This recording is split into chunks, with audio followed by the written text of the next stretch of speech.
এ তো স্বপ্ন বলে মনে হচ্ছে।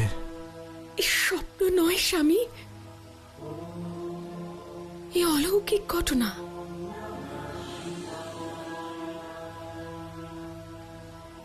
এ তো দেবাদিদেব মহাদেবের 10 রুদ্র অবতার।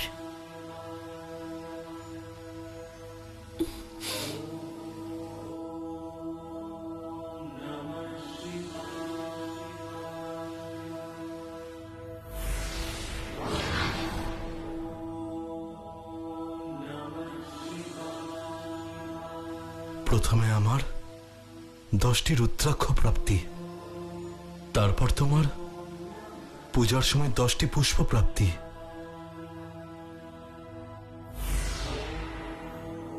আর আর শেষে 10টি প্রদীপের একসাথে প্রজ্বলিত হওয়া।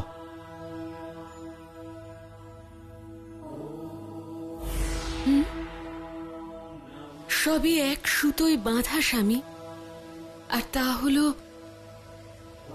আমাদের মহাদেবের মহিমা। আমরা এই রহস্য উন্মোচনের জন্য গুরুদেবের আশ্রমে যাচ্ছিলাম, অথচ নিয়তি আমাদের এখানে নিয়ে এলো। কিন্তু এর তাৎপর্য কি? এই উত্তরও তিনিই দেবেন, যাকে নিয়তি বেছেছেন আমাদের জন্য, আমাদের পথপ্রদর্শক।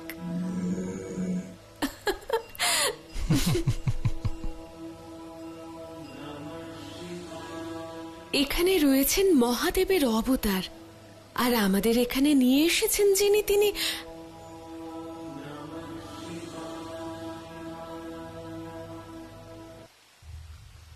উনি আবার নন্দী মহাশয়ের স্বরূপ নন্দ। স্বামী, আমার মনে হচ্ছে যে... কি মনে হচ্ছে অঞ্জনী? হে মহাশয়, আপনার পরিচয় পেলে আমরা ধন্য হব।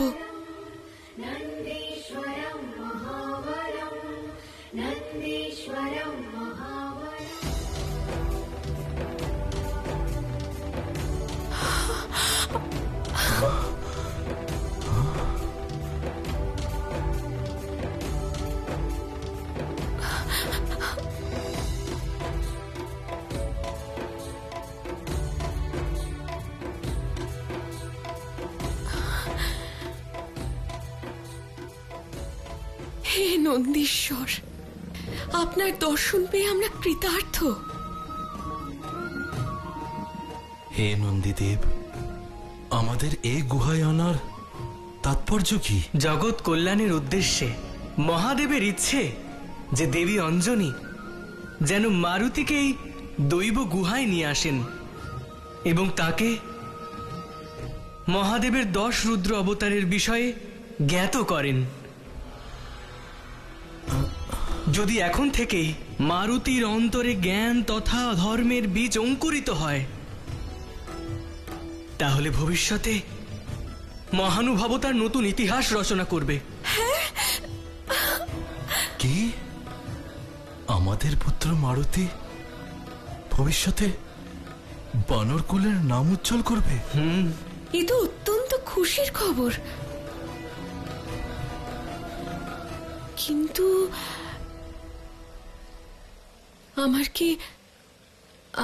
আমার কি এত যোগ্যতা আছে? মহাদেবের অবতারের রূপ বর্ণনা, তার জন্য তো অসম্ভব জ্ঞানের প্রয়োজন, আর আমার জ্ঞান তো সীমিত মাত্র। বরং কোন জ্ঞানী ঋষিমুনি এই কার্যের জন্য যোগ্য। মাতার সমতুল্য না কোনো ছায়া না কোনো আশ্রয় আছে। সর্বজন বিদিত যে মাতাই হলো সন্তানের সর্বপ্রথম গুরু। এবার আপনিই বলুন দেবী, আপনার চেয়ে শ্রেষ্ঠ গুরু মারুতি আর কোথায় পাবে? আর জ্ঞানের দর্শন তো ভক্তি বিনা সম্ভব নয়, আর আপনার মতো পরম ভক্তের চেয়ে জ্ঞান দূরে থাকতে পারে না। আপনি মহাদেবকে আপনার অন্তরে ধারণ করে একবার পবিত্র মনে ওনাকে স্মরণ করবেন, আর তারপর সকল দৈব জ্ঞান আপনি স্বয়ং জেনে যাবেন দেবী। তাই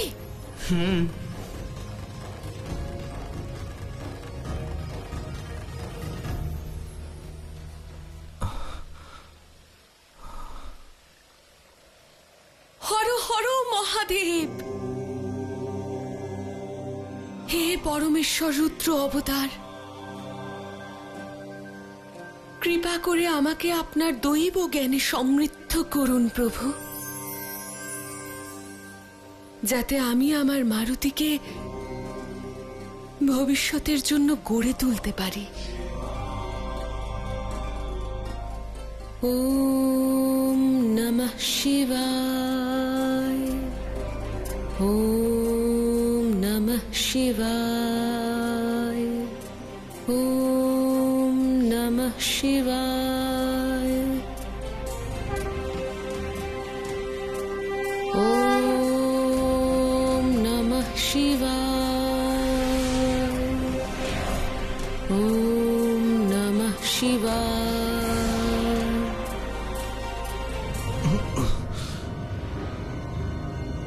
ওম নমঃ শিবায়।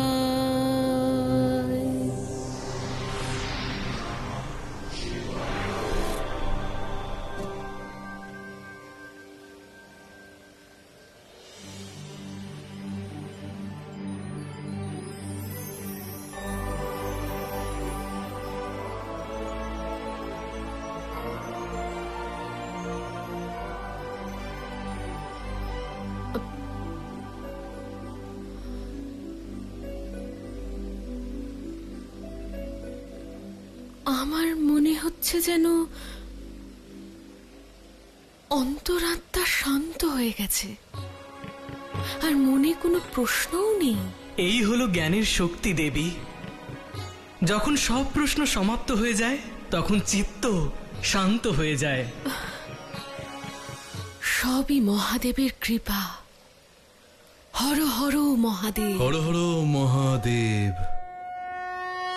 দেবী অঞ্জনী, এখন আপনি এই দৈব কার্যের জন্য প্রস্তুত, কিন্তু স্মরণ রাখবেন, যেই প্রকার ধর্মের আদর্শ লীলা, কঠোর পূজা, ব্রত ইত্যাদি পালন করতে হয়, যাতে কোনো জটিল সমস্যার কারণে সংকল্প ভঙ্গ না হয়, সেই প্রকার এই দৈব জ্ঞানের পাঠ এবং শ্রবণেরও কিছু কঠোর নিয়ম রয়েছে।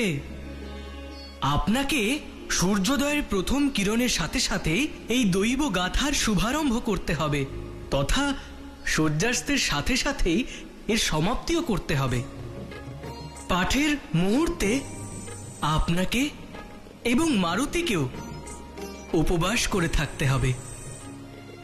আর দেবী, আরও এক বিশেষ কার্য সম্পন্ন করতে হবে। প্রত্যেক গাথার অন্তিমে আপনি মারুতিকে একটি করে প্রশ্ন করবেন যে সেই গাথা থেকে মারুতি কি শিক্ষা অর্জন করলো। যথা আজ্ঞা নন্দীশ্বর, আমি প্রস্তুত।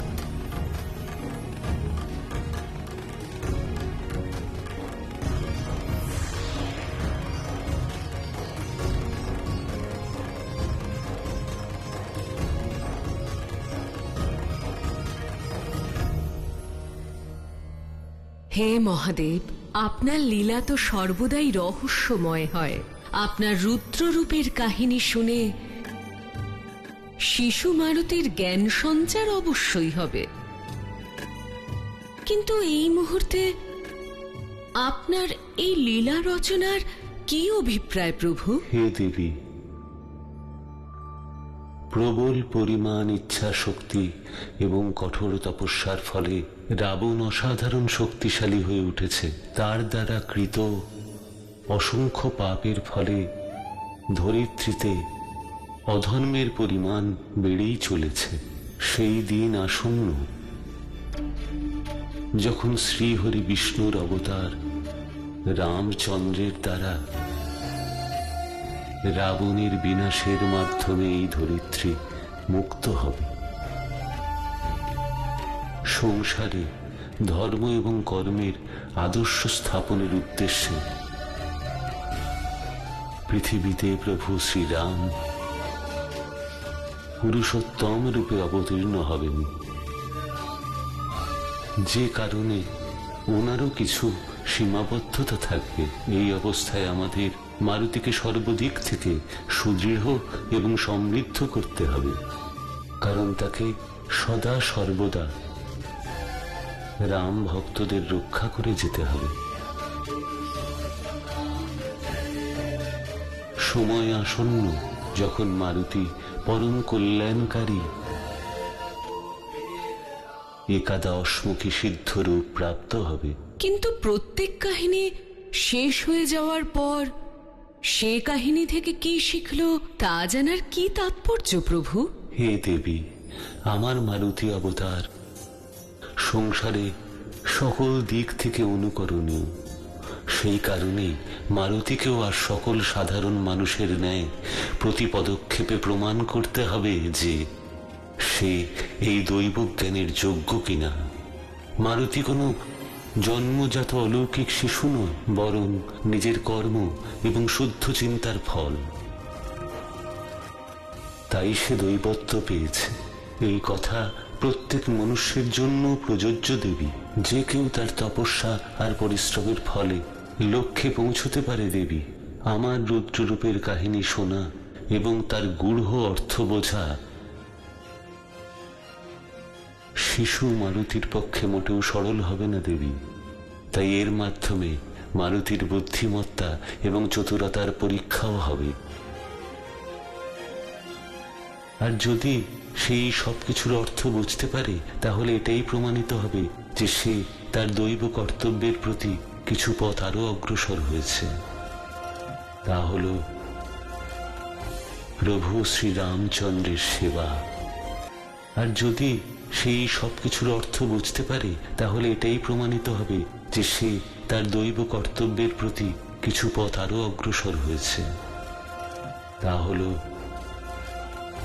প্রভু শ্রীরামচন্দ্রের সেবা।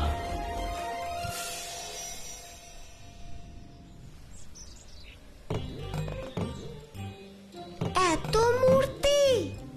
এই কারণেই তো তোমাকে এখানে নিয়ে এসেছি। আমি তোমাকে কিছু পবিত্র ও আধ্যাত্মিক কাহিনী শোনাবো, আর তার জন্য এর চাইতে উপযুক্ত স্থান হতেই পারে না। অতি উত্তম। আমার মাতা শোনাবেন শ্রীহরির কাহিনী। হ্যাঁ, কিন্তু শ্রীহরির কাহিনী নয়। আমি তোমাকে শোনাবো মহাদেবের 10 রুদ্র অবতারের কাহিনী। মহাদেবের 10 রুদ্র অবতার? ঠিক আছে, কিন্তু সর্বপ্রথম আমরা করব মহাদেবের প্রার্থনা।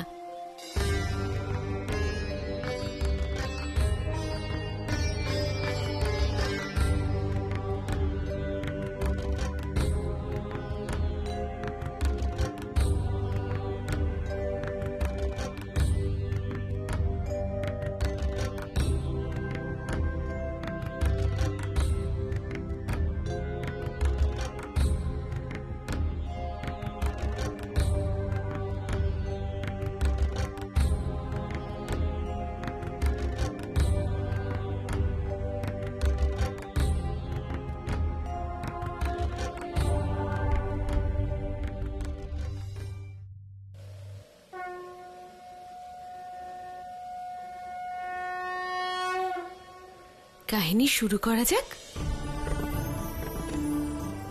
মারুতি, আমি তোমায় প্রথম রুদ্র অবতারের কাহিনী শোনাচ্ছি, যার নাম নন্দী অবতার।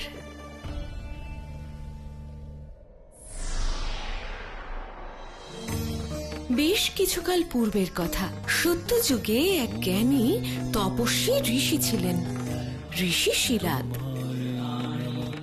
যদিও ঋষি শিলাদ ব্রহ্মচারী ছিলেন, তথাপি তার পুত্র প্রাপ্তির ইচ্ছে ছিল। তাই তিনি ব্রহ্মাদেবের কঠোর তপস্যা করেছিলেন। সেই তপস্যায় প্রসন্ন হয়ে একদিন ব্রহ্মাদেব স্বয়ং তার সম্মুখে প্রকট হন। আমি তোমার তপস্যায় তুষ্ট ঋষি শিলাদ, নয়ন উন্মোচন করো।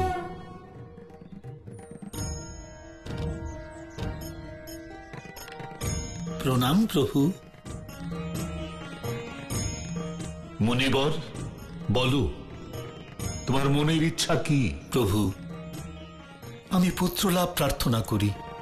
এমন পুত্র সে যেন মৃত্যুঞ্জয় হয়।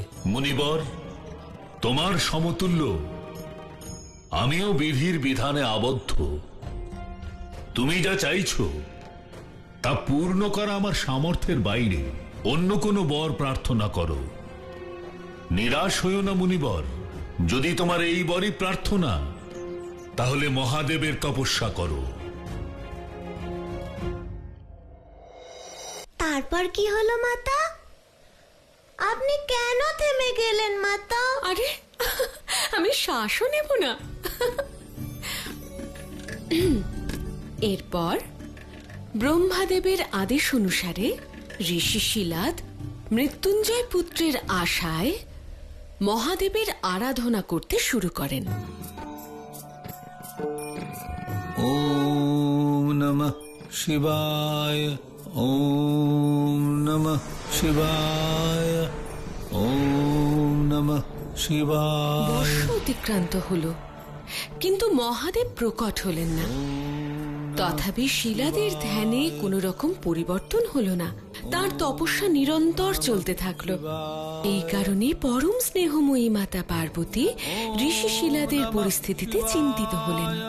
হে আশুতোষ, আপনি কবে থেকে এত কঠোর হলেন? ঋষি শিলাদের কঠোর প্রার্থনা আপনি কি শুনতে পাচ্ছেন না? হে দেবী, তোমার হৃদয়ে সমগ্র জীব জাতির জন্য যে মমতা, যে স্নেহ আছে তা অদ্বিতীয়। কিন্তু যে প্রকার ধরিত্রীর গর্ভে লুকিয়ে থাকা জলের সন্ধান পেতে কূপ খনন করতে হয়, ঠিক সেই রূপ বহু কঠিন পরীক্ষায় উত্তীর্ণ হওয়ার পশ্চাতে সঠিক সময় হলে তবেই সঠিক ফল পাওয়া যায়, তাহার পূর্বে নয়। পুত্র লাভের উদ্দেশ্যে ঋষি শিলাদ যত কঠোর তপস্যা করবেন, তিনি পুত্র প্রাপ্ত হবার পর সেই পুত্রের প্রতি তার প্রেম ও মমত্ব ততই গভীর হবে। আর তার এই আসক্তির ফলে তার পুত্রের মধ্যে উত্তম চরিত্র গঠনের পথ আরো মসৃণ হবে, যা সংসারে এক উল্লেখযোগ্য নিদর্শন হয়ে রইবে। এবার তুমি মনকে শান্ত করো দেবী, কারণ ঋষি শিলাদের তপস্যা পূর্ণ হয়েছে। ওম নমঃ শিবায়। অতঃপর ঋষি শিলাদের করুণ প্রার্থনা করুণার সাগর মহাদেব জানতে পারলেন, এবং তারপর তিনি তার ভক্তের সম্মুখে প্রকট হন। নেত্র উন্মোচন করো বৎস।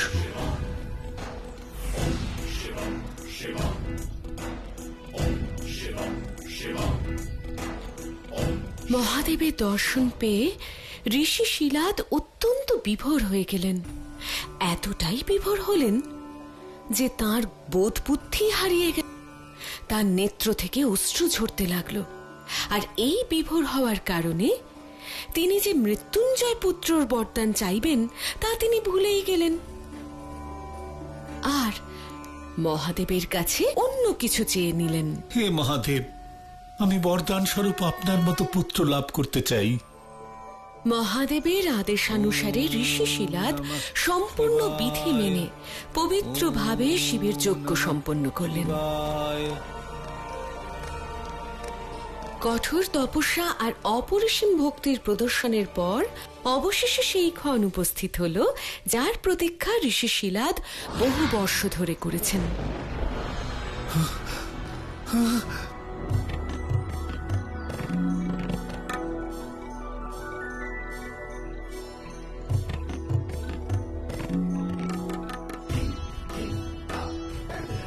প্রণাম পিতা। হর হর মহাদেব, জয় প্রভু।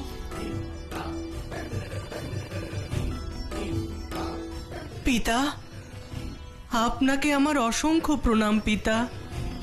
পুত্র, আমার পুত্র, আয়ুষ্মান ভব, যশস্বী ভব।